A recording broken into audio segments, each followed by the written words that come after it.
Buenas noches, es el 18 de octubre del 2013, mi nombre es Matthew Ogden y les quiero dar la bienvenida a nuestra videoconferencia de los viernes de LaRouche PAC con el señor Lyndon LaRouche. Vamos a proceder de la manera acostumbrada. Va a haber una serie de preguntas que se le plantearán al señor LaRouche para que él responda. Estoy con el estudio hoy con Denise Mason, que me ayudará a hacerle las preguntas al señor LaRouche. Empezaremos con una pregunta que nos ha llegado de una fuente en Washington, D.C., y simplemente voy a leer la pregunta tal y como la envió.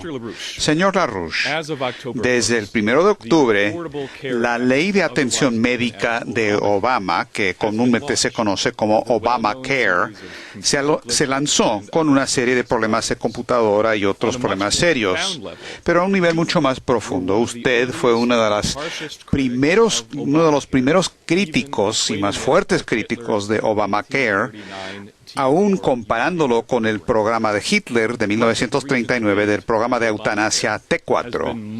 Mucho del debate reciente sobre Obamacare se ha confundido por lo que han dicho los del partido T y la pelea sobre el cierre del gobierno y el límite de la deuda. El New York Times ha publicado 3 artículos que desenmascaran el hecho de que algunos de los estadounidenses más vulnerables, incluidos los pobres, simplemente no van a tener acceso al sistema de atención médica.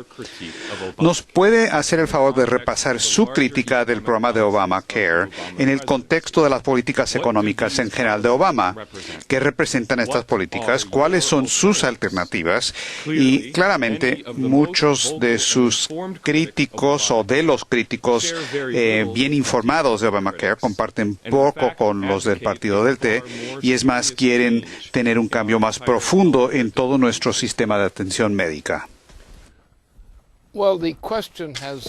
Bueno, la pregunta tiene 2 partes. La primera parte es totalmente correcta, según entiendo. Esos son los hechos. Pero lo que es diferente es la cuestión sobre el sistema de atención médica de Obamacare. Ahora, las acusaciones que se han hecho son plausibles, pero no van a fondo, no van a la raíz del asunto. Esa raíz es que la reina de Inglaterra, y según su política y de sus colegas holandeses, ha decretado una política de genocidio cuya intención proclamada es reducir la población del planeta Tierra de 7.000 millones de personas a menos de 1.000 millones de personas. Este programa ahora está vigente. No solamente es el programa vigente, sino que es precisamente el programa que fue apadrinado y adoptado por la reina Isabel de Inglaterra y que también adoptó este tipo Obama en la presidencia de Estados Unidos. El presidente Obama es un instrumento del genocidio que ha sido colocado en el gobierno con la ayuda de mucho dinero del narcotráfico de los británicos para respaldar su carrera, especialmente de lugares aledaños a Texas, y este ampón ha estado comprometido a esa política de genocidio que ha sido especificada internacionalmente por la reina de Inglaterra y sus cómplices holandeses. Este programa está totalmente en efecto, se está realizando, y eso desde los comienzos del gobierno de la presidencia de George H.W. Bush. Es la política implícita de la familia Bush desde que Prescott Bush, el que rescató a Hitler y lo colocó a Hitler en la dictadura de Europa en general. Eso fue la misma gente, la misma familia. Así es que ambos factores, el factor de la familia Bush, desde Prescott Bush, luego H.W. Bush y luego Bush chiquito, hijo, son ejemplos de este problema. Estamos hablando pues de un grupo internacional, global, que ahora ya ha casi destruido las naciones de Europa. Están en proceso de desaparecer bajo un programa que es el equivalente ya de genocidio. Lo que esto significa para Estados Unidos es lo siguiente: mantenerlo a Obama en la presidencia es condonar el genocidio. Hay que echarlo del cargo ahora con el procedimiento apropiado, sacarlo de ahí, y en ese momento así podremos salvar a muchas vidas humanas. Vean las condiciones de vida de la gente y los niños en los estados del sur en particular. Vean los resultados de la política de Obama. Y luego miremos y preguntémonos, ¿de dónde salió esto? ¿Cómo es que hizo todo esto Obama? ¿Cómo es que él es una potencia tan grande como para poder hacer todo esto? Junto con la reina inglesa y con los holandeses. Eso es lo que es esto, es una política de genocidio. En términos de la historia, se tendría que decir que el genocidio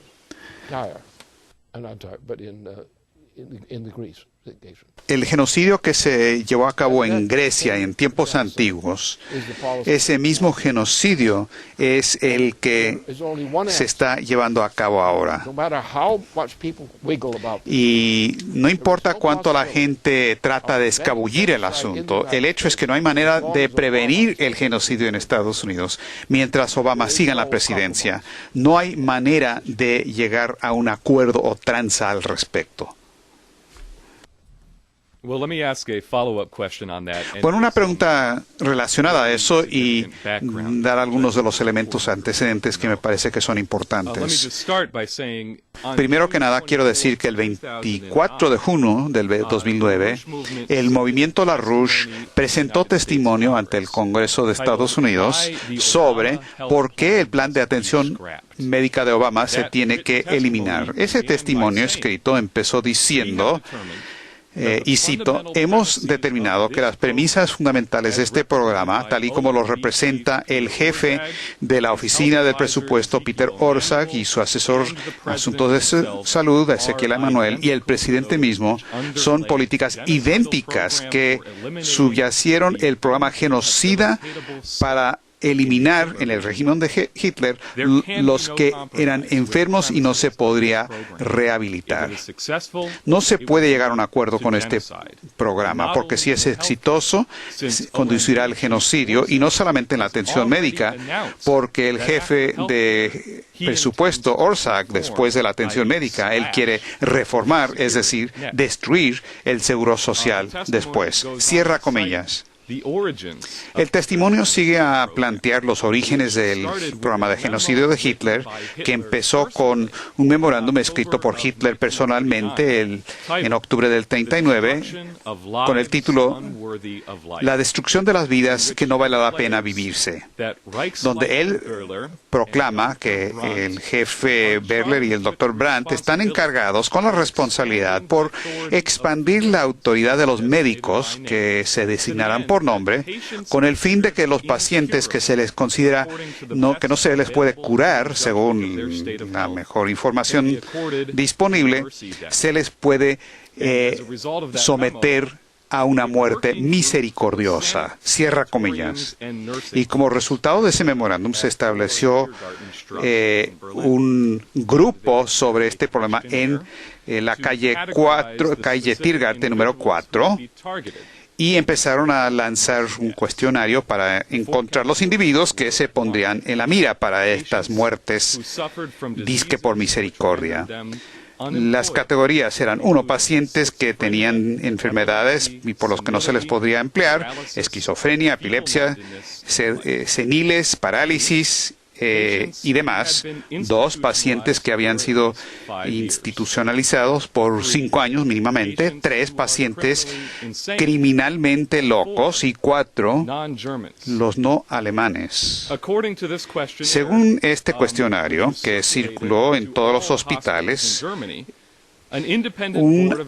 una junta independiente de expertos luego revisaba cada caso y ponía una rayita o una X para significar si el paciente iba a vivir o morir. Ahora, el doctor Leo Alexander, quien fue el principal asesor médico de los jueces y abogados en los tribunales de Nurembergo, el asesor de los Estados Unidos, él escribió después de los tribunales de Nurembergo en una revista médica, el New England Journal of Medicine, él dijo: Cualquiera que haya sido la proporción de los crímenes, al final de cuentas, se volvió evidente para todos los que investigamos es que había empezado con cuestiones pequeñas al principio. Al principio era simplemente un cambio sutil de énfasis en la actitud básica del médico. Empezó con la aceptación de la actitud, que es algo básico en el movimiento de la eutanasia, de que hay tal cosa como una vida que no vale la pena vivirse. Esta actitud, en sus primeras etapas, se preocupaba meramente de la gente crónica y gravemente enferma. Pero gradualmente eso se amplió para incluir las categorías de los que eran socialmente improductivos, los no deseados ideológicamente y al final todos los que no fueran parte de la raza alemana, de la raza aria. Pero es importante reconocer que la pequeña cuña que se introdujo, de donde se desarrolló toda esta tendencia, fue la actitud respecto a los disque enfermos que no se podían rehabilitar. Cierra comillas. Ahora bien, señor LaRouche, cuando usted por primera vez identificó Obamacare como una copia calcada de la política T4 de Hitler en el 2009 y colocó el bigote de Hitler sobre Obama, demócratas importantes se pusieron histéricos y pusieron a gritar que lo que decía era extremo, exagerado, pero, sin embargo, esta semana pasada hemos recibido informes de que ha habido un cambio repentino de actitud entre ciertas capas del liderato del Partido Demócrata, que ahora se están dando cuenta de que usted tuvo razón desde el primer momento y que sus advertencias respecto a la tendencia fascista asesina de este presidente ahora se están demostrando y que son verdad. A la luz de ese cambio, yo lo quiero invitar a que elabore sobre esto en el contexto del día de hoy. Lo que tenemos es un fenómeno global que ha destruido a las naciones del centro y oeste de Europa. Ya no hay libertad, no tienen libertad que valga la pena mencionar. Están gobernados por los intereses, el sistema anglo-holandés, y todo ese centro, esa parte central de Europa, está siendo asesinada, simplemente es una carnicería. Eso se está extendiendo ahora en cuanto al gobierno de Obama y su papel en el intento de lanzar una guerra en contra de China. Y esto es algo muy serio, una guerra en contra de China. Pero Corea se negó a tratar con el gobierno de Obama precisamente por esto, porque no iban a tolerar el intento de lanzar una guerra entre Corea y China. Ahí hay cosas parecidas. Además de eso, no existe posibilidad alguna ahora. Mientras Obama siga en la presidencia, no se le quite de la presidencia por causas buenas, por causas elementales. Si no se le elimina del cargo, entonces quienes no trabajan para sacarlo del cargo son culpables. Son culpables de los mismos crímenes de Adolfo Hitler porque condonan esos crímenes. Porque ese fue el peligro con los alemanes. El pueblo alemán empezó a ceder ante Hitler. Estuvieron capitulando ante Hitler aún antes de la guerra. Y ese es un crimen parecido al de hoy. Es un crimen de lesa humanidad que ya había empezado en 1939 de manera abierta y respaldado por Prescott Bush, quien fue la persona quien por primera vez intervino para permitirle a Hitler que se volviera el canciller de Alemania, y quien de hecho lo hizo y lo respaldó junto con otra gente favorable a los nazis en el sistema británico y también en el sistema de la familia Bush. Y la familia Bush, desde ese momento, incluyendo George H.W. Bush, incluyendo el Bush, el niño Bush, este grupo tiene la misma tendencia criminal de una forma un poco diluida quizás o disfrazada, pero esa es la política. Y la familia de Bush en todo esto es algo prominente desde el primer momento. Es un problema de la familia Bush, especialmente la familia de Prescott Bush. Y ese es el problema. nosotros en Estados tenemos un sentido de honor que se niega a tratar de manera justa con nuestra propia gente simplemente para darles beneficios y oportunidades a la familia Bush. Y también, acuérdense, hay otro crimen aquí, que es el del 11 de septiembre. El 11 de septiembre, aunque hay todos estos protocolos especiales que existen para tratar de negar la verdad, el 11 de septiembre fue producto de la monarquía británica, el reino saudí, incluyendo la figura clave saudita ahora involucrado en eso. Ellos son los que hicieron el 11 de septiembre. Y luego la familia Bush aprobó un encubrimiento del 11S, cuando de hecho fue el líder saudí, el príncipe Bandar, que en ese momento fue el embajador ante Estados Unidos, quien personalmente está involucrado en el establecimiento de 11 de septiembre, él personalmente, y ahora encabeza la inteligencia de Arabia Saudita. Entonces, ese es el problema. Así es que lo que se ve es, aquí apesta la corrupción. Y eso permea todas las instituciones de gobierno a través de estos mecanismos. Y ha llegado el momento en que nosotros no podremos salvar a Estados Unidos si no hacemos algo. Y cualquier persona que no hace algo para sacar a esta gente está implícitamente condonando la traición en contra de Estados Unidos y la especie humana misma. Porque la intención aquí es global.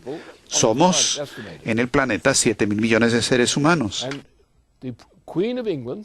Y la reina de Inglaterra, junto con sus cómplices holandeses, ha establecido una política para reducir la población humana tan rápidamente como sea posible de 7.000 millones de personas a 1.000 millones de personas o menos. Esa es la política de la reina de Inglaterra. Es la política del sistema holandés. Los holandeses se adelantaron mucho respecto a sus primos británicos en cuanto a este genocidio. Y esa es la situación que tenemos. Este es el momento en que cualquier persona que hace preguntas cuestionables respecto a mis acusaciones en contra de Obama y sus antecesores, los Bushes, están muy equivocados. Y están equivocados y cuando tienen una gran influencia en la nación, su error está al borde de una intención hasta criminal.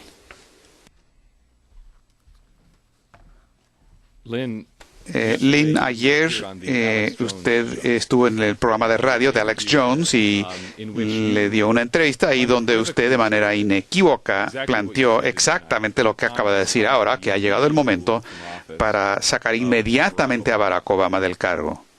Usted dijo ahí fue que Obama hay que echarlo inmediatamente del cargo, inmediatamente, y hay todas las razones para hacerlo de manera preventiva, no solamente para bien de él, sino para bien del pueblo de Estados Unidos. Y dijo, si sus políticas, de la misma manera que acaba de colocar las nuevas etapas en operación, si esa política se permite, usted va a ver genocidio abierto al estilo de Hitler aplicado a una sección amplia de la población de Estados Unidos, a quienes se les considera que no son aptos para sobrevivir, no son aptos para vivir, igual como dijo Hitler, vidas que no merecen vivirse. En esa entrevista, usted dijo en La Nación, pues estábamos viendo una explosión en esta determinación. Usted se refería a una oleada de determinación para sacar a este tipo del cargo. Y ese es el estado de ánimo ahí, está aumentando rápidamente. Les quiero mencionar dos ejemplos de eso. Primero, esta misma semana, un funcionario electo, el vicegobernador del estado de Texas, de nombre David Dewhurst, sorprendió a mucha gente porque pidió abiertamente que se hiciera un juicio político en contra de Obama, el impeachment. Él dijo que tenía varias razones que eran del nivel que realmente justificaban ese juicio político. Se estaba haciendo caso omiso de leyes federales, incluyendo leyes federales sobre drogas ilegales, proclamando su intención de no hacerle caso al Congreso de Estados Unidos en violación violación de lo que dice la Constitución. Pero lo que dijo Dewhurst es que lo que más le preocupaba era el asunto de Benghazi. Y dijo que todas las noticias nacionales dijeron que había un video en vivo para la Casa Blanca en el momento en que ocurría. Y al no movilizar algún tipo de respuesta para proteger al embajador y esos 3 estadounidenses, es algo simplemente intolerable para mí. Ese es mi punto de vista, que el hombre ha cometido crímenes por los que no merece quedarse en el cargo. Ahora, además del vicegobernador de Texas, hemos visto el anfitrión de radio, bastante conocido, Glenn Beck, que recientemente, por fin, ha empezado a pedir el juicio político de Obama. Y dijo: por primera vez en mi carrera, yo personalmente estoy pidiendo que se haga un juicio político en contra del presidente de Estados Unidos. Está armando a terroristas conocidos en Siria y ellos están diciendo que van a darle armas a Al-Qaeda. Y si sabemos que algunas de estas armas van a caer en las manos de Al-Qaeda, Beck dijo, si eso no es una ofensa que merece un juicio político, yo no sé lo que es un juicio político o una ofensa tal. Se le está dando armas a los enemigos de Estados Unidos. Yo creo que eso merece juicio político. Yo considero que eso es traición y que el presidente sabe que es una violación de la ley. Entonces, pienso que es claro, tal como usted dijo ayer, Lynn, hay una oleada de insistencia en Estados Unidos para sacarlo a este presidente del cargo.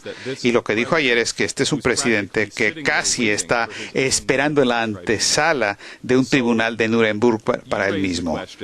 Usted lo planteó en el programa de Alex Jones, y vamos a esperar para que se establezca una dictadura sangrienta en este país, o vamos a movilizar para sacarlos del cargo ahora. ¿Cuál, en su opinión, se tiene que decir? ¿Qué se tiene que decir ahora a la gente que está en una posición para que eso ocurra ahora? Hay ciertos momentos cuando el silencio habla maravillas, porque si se ven todos los crímenes que ha cometido este presidente en contra de Estados Unidos, en contra de los pueblos del mundo, y los crímenes aún mayores que está tratando de extender ahora con una guerra en contra de China, ya está ahí ese problema, la presión contra Corea por parte de Estados Unidos. Es algo parecido. Entonces se ve que esto está ocurriendo. La manera en que han aplastado a Europa occidental y central, el genocidio de facto en contra de Grecia en particular, las amenazas en contra de otras naciones, España, Portugal y otras naciones, que todo proviene de la misma fuente de política pública, la reina y sus parientes holandeses, que, además, por cierto, estos fueron los patrocinadores iniciales junto con la familia Bush. Prescott Bush fue uno de los autores claves, no solamente porque respaldó y promocionó a Hitler para colocarlo en el cargo, él hizo eso, pero todos sus aliados hicieron lo mismo, aliados dentro de Estados Unidos y en el Reino Unido. Lo mismo ha estado pasando de nuevo. Han destruido la soberanía de las naciones de Europa occidental y central. Han destruido esa soberanía. Y empezó por un presidente francés que no era un bueno para nada. Fue un instrumento clave en eso. ¿Pero quién lo hizo? Lo hizo George H.W. Bush, y luego presidente de Estados Unidos y vicepresidente antes, primero. Y todo ese grupo, ellos lo hicieron. Entonces, tenemos la familia Bush, que tiene un pedigrí tipo Hitler, que va hacia el abuelo Prescott Bush, quien apoyó a Hitler, y vemos que toda la gente que estaba alrededor de esos intereses de Wall Street, todos estaban en lo mismo. Entonces ha llegado el momento en que tenemos que preguntarnos si vamos a tener una especie humana o no. Ahora hay un aspecto de esto que también hay que considerar. El nivel de guerra hoy día es guerra termonuclear.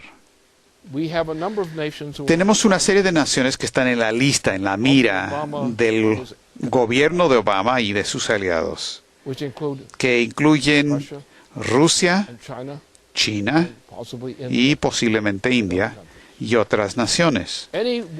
Cualquier guerra que ocurra en este círculo de naciones o adversarios sería una guerra termonuclear. Una guerra termonuclear sería la extinción probable de la especie humana, porque el mero hecho de ir al nivel de librar una guerra y movilización de armamentos y demás para librar tales guerras, eso causaría una reacción en todo el planeta que significaría la extinción de la especie humana. No hay excusa moral, no hay justificación a la vista del papel de Obama en este complejo de intereses, lo que él defiende en este complejo de intereses. No existe la base en la humanidad para seguir tolerando de aquí en adelante en la presidencia de Estados Unidos que quede en las garras de Obama.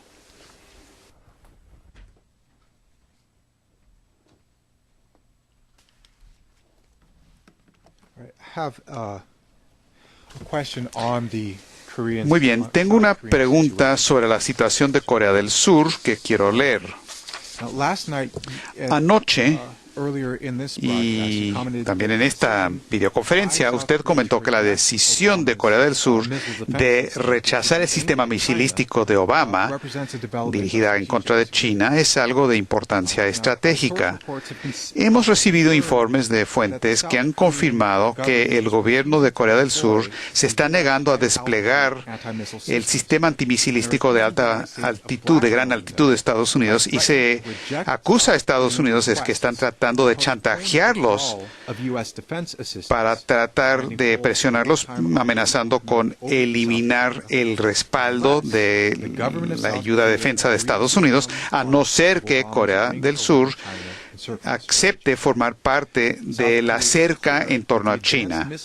Corea está clara de que ese sistema misilístico avanzado que Estados Unidos insiste que se establezca en Corea del Sur, de ninguna manera es para dirigirse en contra de Corea del Norte, porque ya tienen los misiles Patriot Corea del Sur, sino que más bien el sistema misilístico de gran altitud va dirigido en contra directamente de China.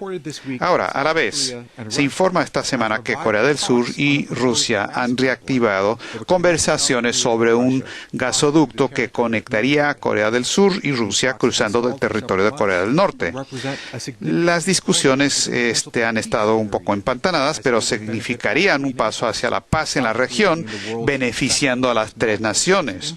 Corea del Sur importa gran cantidad de gas natural, Rusia exporta gran cantidad de gas natural y Corea del Norte en medio requieren desesperadamente los trabajos y el ingreso que ese gasoducto proporcionaría. China también probablemente participaría por su relación con Corea del Norte y atraería gran inversión china en este proyecto. Ahora, además de esto, Rusia también informó ayer que acaban de abrir una conexión ferroviaria entre Kazán, en el sudeste de Rusia, y el puerto de Rajin, en Corea del Norte. Esto representa una posible conexión ferroviaria hasta Corea del Sur, y cuando el presidente Putin se reunió con el presidente Park de Corea del Sur en Moscú, el presidente Park le dijo a Putin: yo personalmente he soñado de un ferrocarril que empieza en Busan y luego llega a Europa vía Rusia. Para mí es un asunto muy importante para mi gobierno para fortalecer la cooperación euroasiática. ¿Nos puede decir un poco más del significado de estos desarrollos en Corea desde su perspectiva y el contexto de esto en la orientación hacia la cuenca del Pacífico que usted ha presentado?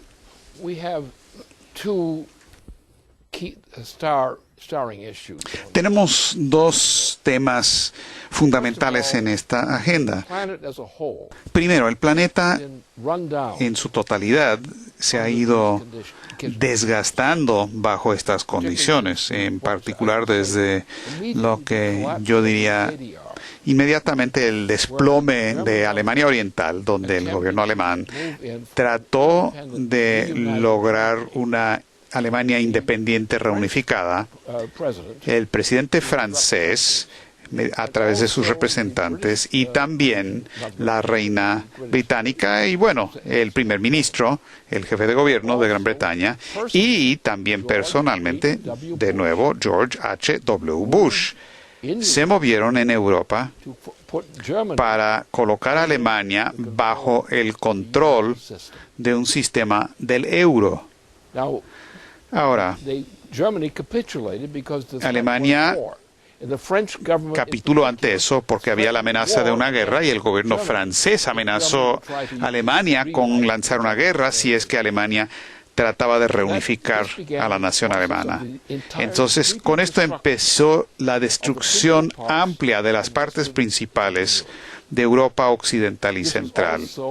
Esto también era algo dirigido en contra de Rusia, porque pensaban que podían controlar eso. Pero hemos llegado al punto en que todo el planeta está en un proceso de desintegración planetaria.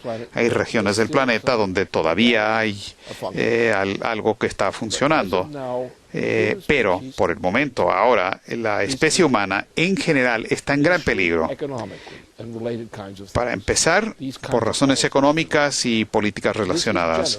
Esto es genocidio en este caso. Pero también cualquier persona que trata de juntar o empujar estas naciones para que entren en un conflicto, que sería un conflicto termonuclear, entonces estamos hablando de una guerra en el Pacífico, o guerra centrada en el Pacífico, que en cuestión de 1 hora y media estallaría y eliminaría la población de esa región y continuaría para extenderse al resto de la población de todo el planeta.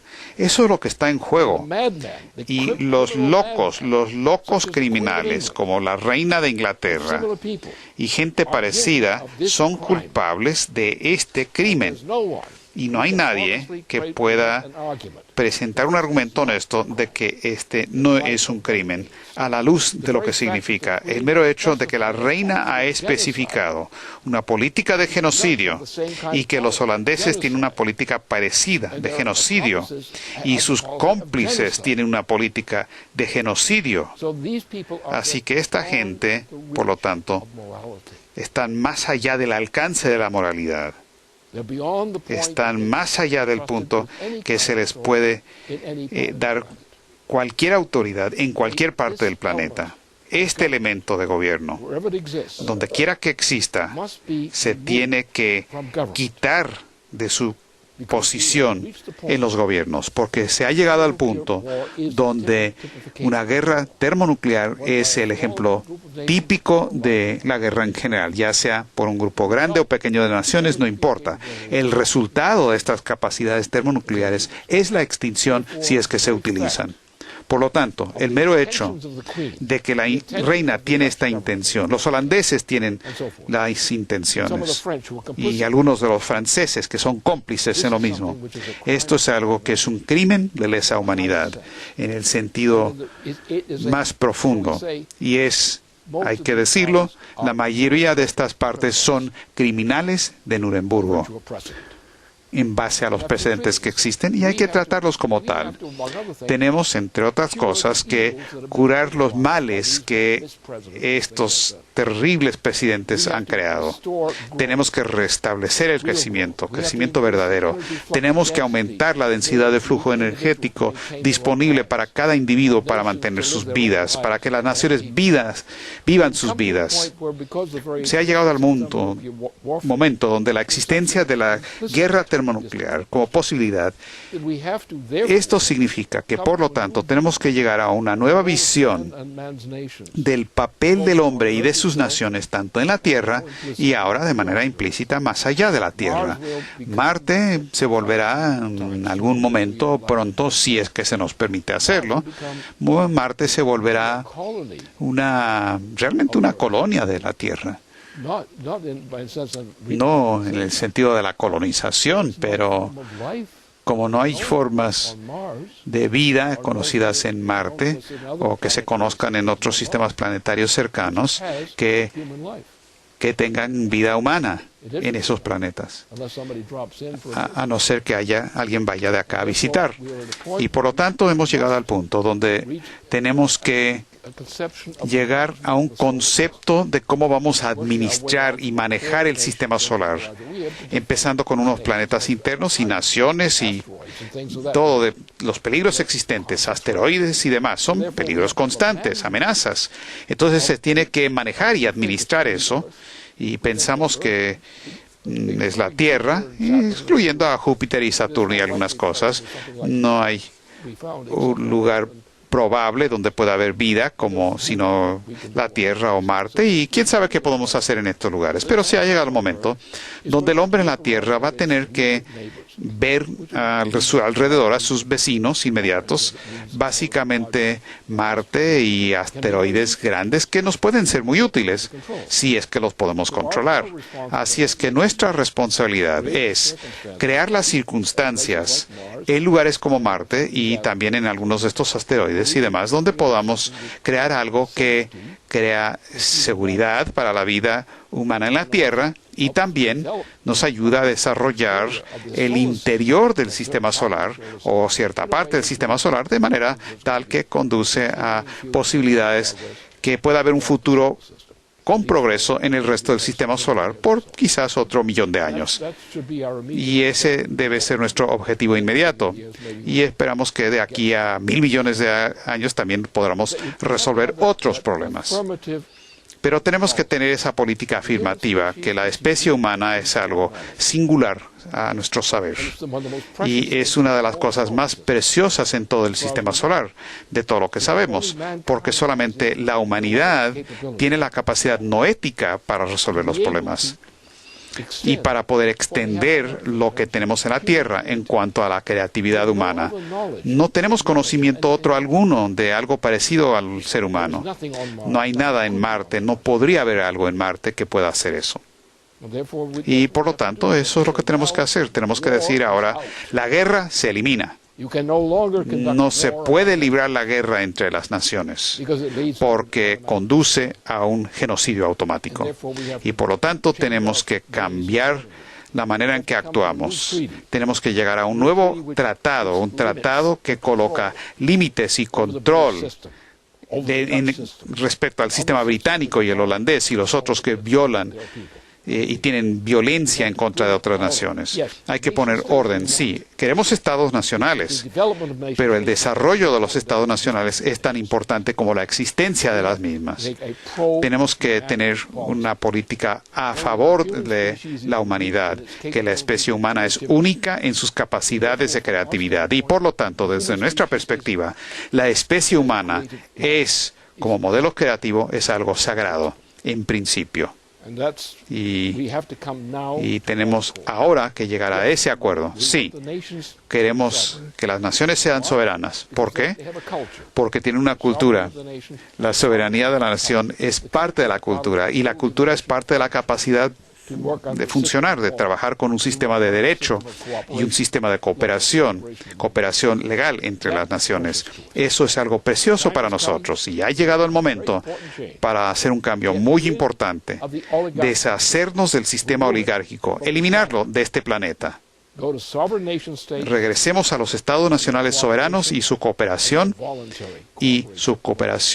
voluntaria sobre todo.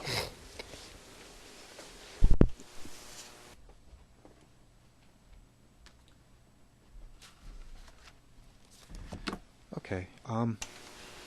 So I have a question that's come in from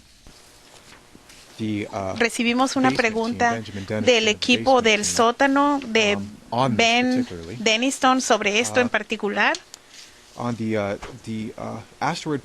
En el programa de asteroides entre el Departamento de Energía de Estados Unidos y Rosatom de Rusia. La voy a leer como me la mandó. Dice Lynn, ha habido mucha actividad con respecto a la defensa de asteroides y los prospectos posibles para un programa de la defensa estratégica de la Tierra. Y aunque no todo es claro aún, hay una propuesta interesante para una cooperación más cercana de Estados Unidos y Rusia con respecto a la defensa de asteroides, específicamente la cooperación entre laboratorios laboratorios nucleares de las dos naciones, y yo pienso que va a ser muy importante que digas lo que piensas. En septiembre, en una reunión de la Agencia Atómica de Energía que se reunieron en Viena entre Estados Unidos y Rusia, los que encabezaban el Departamento de Energía de Estados Unidos y Rosatom de Rusia, y el acuerdo se llamó Cooperación en la Investigación Científica relacionada a la energía nuclear y relacionado a la energía. El acuerdo envuelve la energía de fisión y de fusión. Aunque la cooperación entre los laboratorios nucleares entre nuestras dos naciones es importante, una de las áreas posibles de cooperación es la defensa de asteroides, algo que usted ha estado apoyando en los últimos años. Tan interesante como este acuerdo es que tan rápidamente este asunto de la defensa de los asteroides se atacó de acuerdo a la cobertura de la prensa, y la prensa no menciona la defensa de asteroides, y en el Departamento de Defensa mencionan brevemente que una de las áreas de cooperación entre Estados Unidos y Rusia y los laboratorios nucleares de estas naciones es la defensa en contra de asteroides. A pesar de que haya poca mención pública en este asunto de asteroides, ha habido 2 ataques calumniosos mencionando la mentira de que esa es una fantasía de fanáticos al estilo del Dr. Strangelove que quieren jugar con bombas nucleares. Y esto es significativo. Estas calumnias del Centro de Integridad Pública y del foreignpolicy.com incluyen ataques al Dr. Teller, incluso ataques a la Iniciativa de Defensa Estratégica. Esto es tonto. En realidad, el asunto nuclear es relativamente simple y es obvio. Es cuestión de la densidad del flujo energético. Si vamos a enfrentar a objetos grandes y si hay poco advertencia, la energía nuclear es lo único que tenemos. Con esta discusión de trasfondo, quisiera preguntarle sobre lo más importante, cómo una defensa estratégica de la Tierra puede definir un nuevo marco para la humanidad. El doctor Teller habló de la Iniciativa de Defensa Estratégica como la forma de organizar a las naciones para las metas comunes para la humanidad, y después hablamos de la defensa contra asteroides como de la misma intención. El punto fundamental de todo esto es la pregunta principal: ¿cuál es la verdadera naturaleza de la especie humana? ¿Cuál es la misión de la especie humana en este universo? ¿Y cómo podemos definir relaciones entre naciones para entender esto? Es algo que va a ser útil abordar.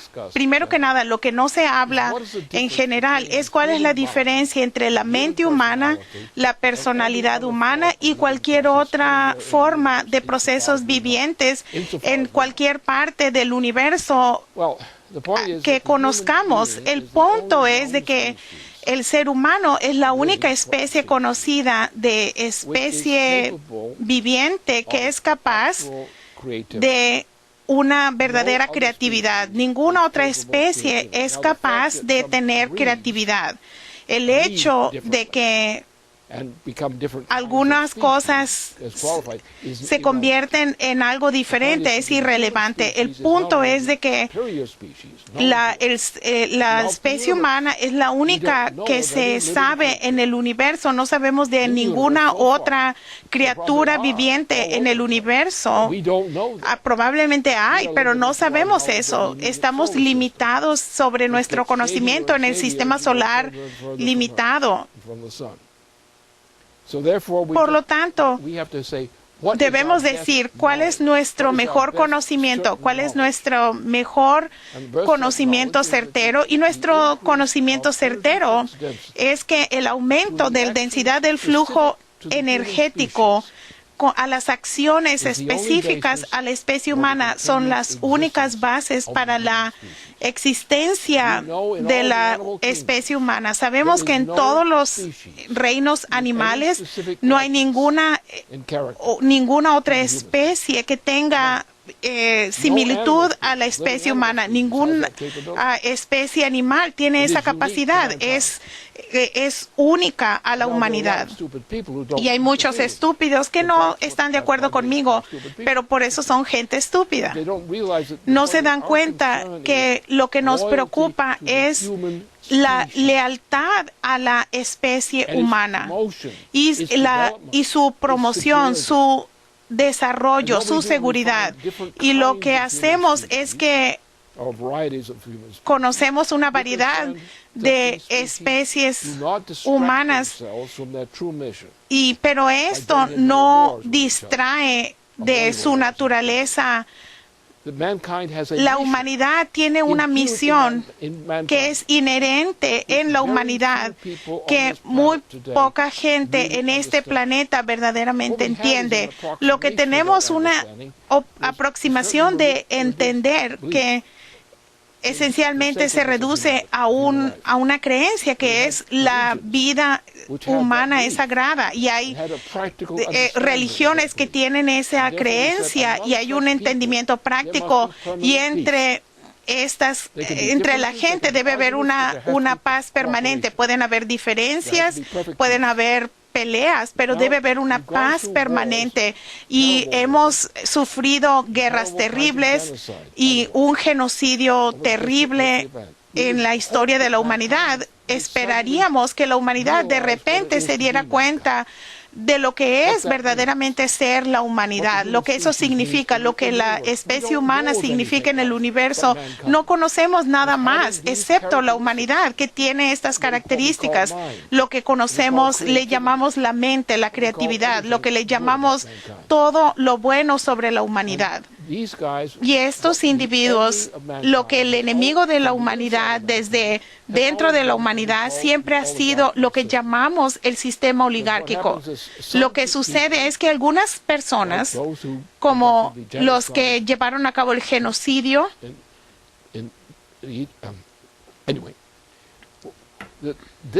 este tipo de genocidio en esa guerra y otro tipo de guerras similares representaron un tipo de barbarismo que está por debajo de la humanidad.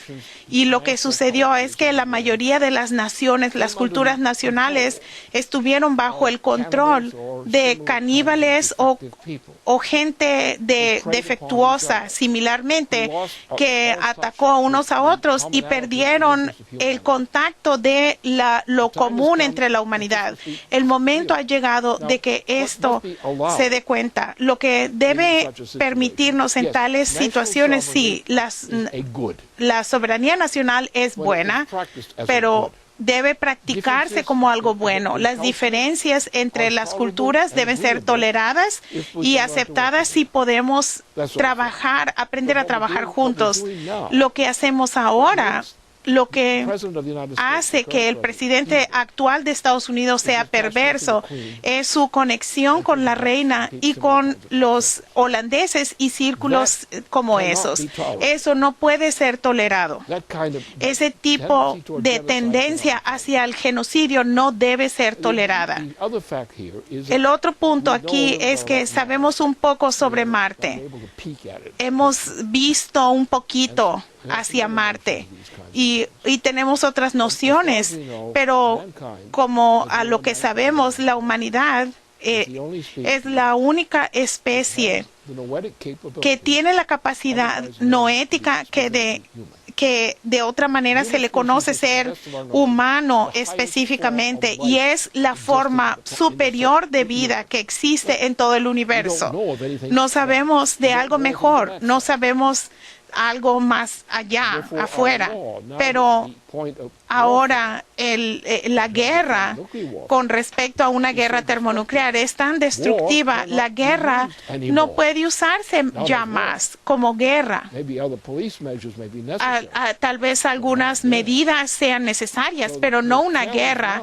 Así que el reto ahora, en este momento importante en la historia mundial de la humanidad, debemos eliminar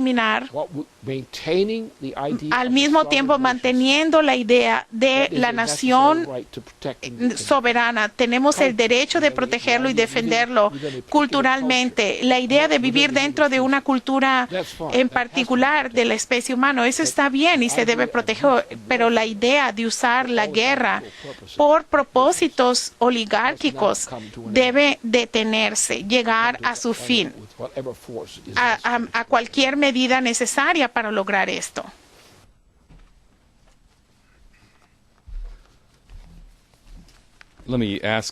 Quiero hacer la última pregunta con el tema de acabar con el sistema oligárquico.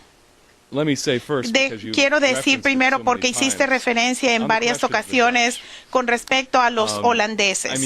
Yo quiero decir, cuando vemos el origen del genocidio moderno, debemos mirar a lo que hicieron los holandeses. En varias ocasiones has enfatizado la invasión que Guillermo de Orange hizo de Inglaterra en 1688, y esto fue acompañado por sus guerras brutales contra el continente, junto con el exterminio de los irlandeses que hizo, y también hizo el que aplastó a las repúblicas que surgían en la bahía, a la república de la bahía de Massachusetts.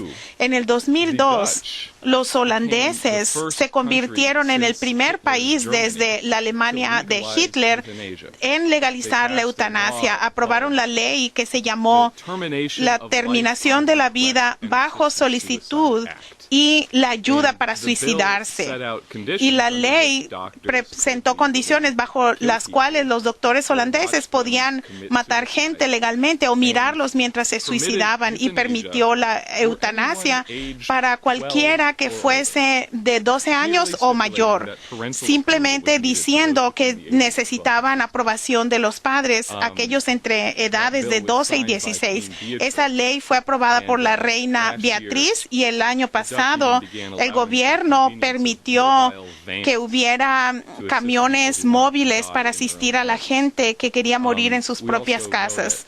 También sabemos que el mes pasado el nuevo rey holandés dio su primer discurso desde el trono, y ahí declaró que era el fin del estado del bienestar general, y dijo que el estado clásico del siglo XX del bienestar general, en otras palabras, que había que dar marcha atrás y que por lo tanto que dijo que el servicio médico a los enfermos que necesitaban para mantenerse con vida iba a ser recortarse, y todo el cuidado médico que se proveía nacionalmente a los enfermos debe hacerse a nivel local, y eso es una política de disminuir el servicio médico y aumentar la mortandad. Esta política es fue Obama mismo en su discurso al país hizo eco y dijo que en los próximos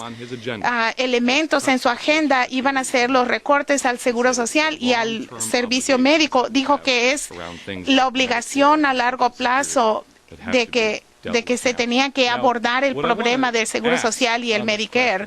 La pregunta que quiero hacer, y lo que usted dijo en el programa de Alex Jones ayer, usted dijo que Obama no es más que un instrumento para esta maquinaria de genocidio anglo-holandés. Y lo que vimos a través del cierre del gobierno es de que Obama estaba conspirando directamente con Wall Street para bloquear a la Glass-Steagall e insertar una política de recortes y de rescates a los banqueros. Y en esta semana publicamos este anuncio en el periódico que se llama The Hill, que es el periódico más leído, en la página 13, y dijimos, detuvimos la guerra inconstitucional de Obama en Siria, es ahora el momento de detener la guerra inconstitucional de Obama y de Wall Street contra Estados Unidos, y esta fue acompañado con las firmas de 40 legisladores estatales, funcionarios públicos y muchos otros que asumo están mirando esta videoconferencia. En vista a eso, quisiera que abordaras lo que abordaste ahorita, el principio oligárquico que se remonta a miles de años desde el sitio de Troya, que se remonta en los tiempos modernos con el Guillermo de Orange del imperio anglo-holandés y continúa con el instrumento de esta maquinaria anglo-holandesa que es Obama y Wall Street. ¿Cómo ves el papel de Glass-Steagall y el enjuiciamiento de Obama para detener y destruir de una vez por todas a este sistema oligárquico? Primero que nada, probablemente es un principio que se puede probar. Sé que yo puedo probarlo, pero pienso que es un principio que se puede aceptar universalmente. Lo que Obama representa es una personalidad que no es apta de ningún nivel de gobierno, especialmente a nivel nacional. El hecho de que la política y la mentalidad que él expresa muestra que no es apto para ser presidente o no tiene derecho a tener ningún puesto de importancia o ningún juez que tuviera sus políticas debía ser echado del puesto precisamente por esas razones. Lo que estamos viendo un fenómeno de la perversión. Se le puede llamar simplemente pura maldad. El otro nombre para esto es el oligarquismo, en donde una selección arbitraria de la autoridad se le impone a un pueblo para tomar las decisiones de vida o de muerte a través de políticas, y eso debe ser detenido. Y muchos aspectos de muchos gobiernos están contaminados con la misma mentalidad. Obviamente, los grupos que rigen biológicamente en Europa eran criminales. La mayoría de los ancestros de los europeos eran criminales y llevaron a cabo crímenes contra la humanidad. Era el sistema oligárquico, la idea de los emperadores romanos. Y debido al sistema de brutalidad, la caballería era un sistema de brutalidad. Los derechos de los seres humanos como seres humanos no se reconocían. De hecho, a todos se nos negó porque se degradó a los seres humanos en cualquier parte del mundo debido al canibalismo, etcétera, etcétera. Estas cosas son crímenes contra la humanidad que deben detenerse sin equivocarnos. Pero el problema es que la gente en la historia de Europa en particular, y esto nos lleva al caso de Nicolás de Cusa, que reconoció antes de morir, reconoció que era imposible, en base a su conocimiento de la historia, producir una representación exitosa de la humanidad, de la condición de la humanidad en las culturas existentes europeas. Y por lo tanto, él recetó a sus seguidores y al mundo, dijo, debemos salirnos de este sistema. Este sistema de Europa no es apto para la necesidad humana y no permite la justicia humana. Por lo tanto, él propuso que sus seguidores organizaran una campaña para ir y cruzar las grandes el mar que dividía los continentes y así establecer un nuevo tipo de república que él decía que debía tener sus normas cristianas en comportamiento, y él murió antes de ver ese resultado.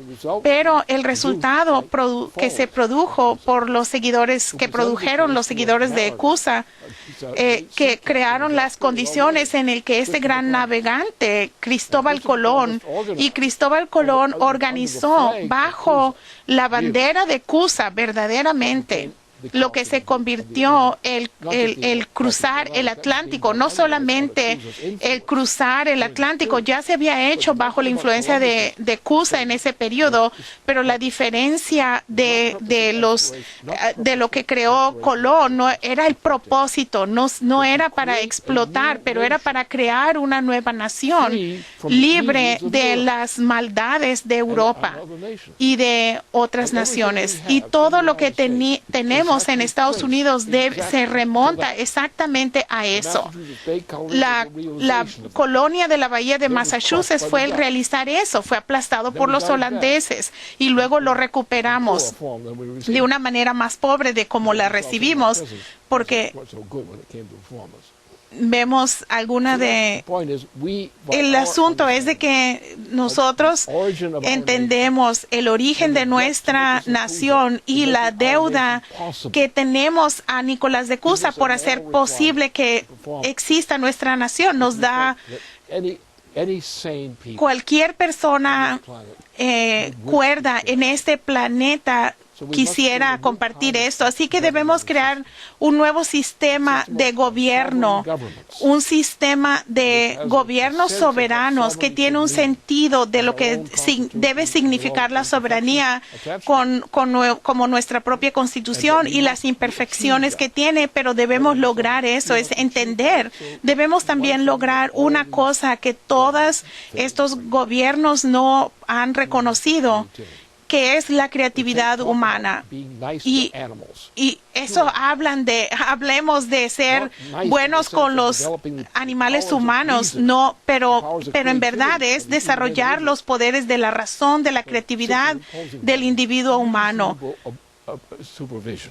Pero imponer una supervisión razonable y ha llegado el momento de que debemos regresar en Estados Unidos. Debemos volver a ser un Estados Unidos sin tener a más Obamas y cosas por el estilo. Y nada de Bushes, de los Bush. Y no se trata de quemar a esos arbustos, a esos Bush.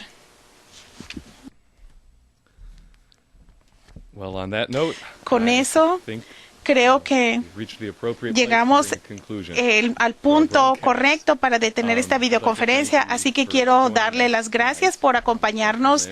Gracias, Lynn, gracias, Dennis. Y por favor, manténganse conectados porque la próxima semana va a ser una semana muy importante. Gracias por estar con nosotros y buenas noches.